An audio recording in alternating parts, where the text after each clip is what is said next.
জাতীয় নির্বাচন উপলক্ষে বিভিন্ন দেশ থেকে পর্যবেক্ষক দল বাংলাদেশে এসেছেন এবং মঙ্গলবার সকাল থেকেই তারা ভোটের মাঠে কাজ শুরু করেছেন এবং তারা বিভিন্ন বিষয় পর্যবেক্ষণ করছেন। এবং ইইউর থেকে যে দলটি এসেছে তারা বলছে যে নির্বাচনের জন্য সুষ্ঠু পরিবেশ বজায় রয়েছে বাংলাদেশে। তো চলুন আমরা এই প্রতিবেদনটি এবার দেখে নেই। আর মাত্র একদিন পরই ভোট। নির্বাচন পর্যবেক্ষণে বিভিন্ন দেশ থেকে বাংলাদেশে এসেছেন 500 এর বেশি পর্যবেক্ষক। মঙ্গলবার সকালে নতুন করে মাঠে কাজ শুরু করেছেন ইউরোপীয় ইউনিয়নের আরও 90 পর্যবেক্ষক। সব মিলে ভিনদেশি পর্যবেক্ষক দলের সবচেয়ে বড় বহর তাদেরই। পর্যবেক্ষক দলটির প্রধান বলছেন, কিছু ঝুঁকিপূর্ণ আসন থাকলেও সার্বিক নিরাপত্তা ব্যবস্থা ভালো। ইইউ অংশগ্রহণমূলক নির্বাচনে জোর দিচ্ছে।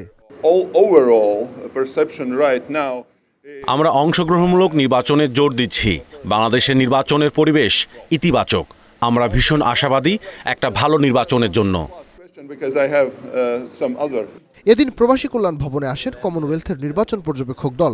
বৈঠক করেন আইন উপদেষ্টা আসিফ নজরুলের সঙ্গে। বৈঠকে নির্বাচনের সামগ্রিক পরিবেশ, অন্তর্বর্তী সরকারের সংস্কার প্রক্রিয়া, নারী ও সংখ্যালঘুদের ভোটাধিকার, আওয়ামী লীগের নির্বাচনে অংশ নিতে না পারা সহ বিভিন্ন বিষয় জানতে চান পর্যবেক্ষকরা। এবং আমি তাদের বলেছি, তাদের যদি আইন উপদেষ্টা জানান, বহু বছর পর একটা ভালো নির্বাচনের অপেক্ষায় দেশ।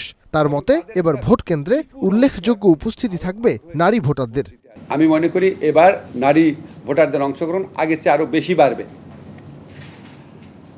আমি ওনাদের বলেছি যে বিগত ফ্যাসিস্ট আমলে নারী সমাজের একটা বড় অংশ, যারা হিজাব পরতো, যারা বোরকা পরতো, যারা নিকাব পরতো, বরং তারা মার্জিনালাইজেশনের শিকার হতো, তারা বিভিন্ন ধরনের হয়রানি নিপীড়নের শিকার হতো, বরং তাদের একটা বিপুল অংশ এখন আরও আগ্রহের সাথে ভোট দিতে আসবে।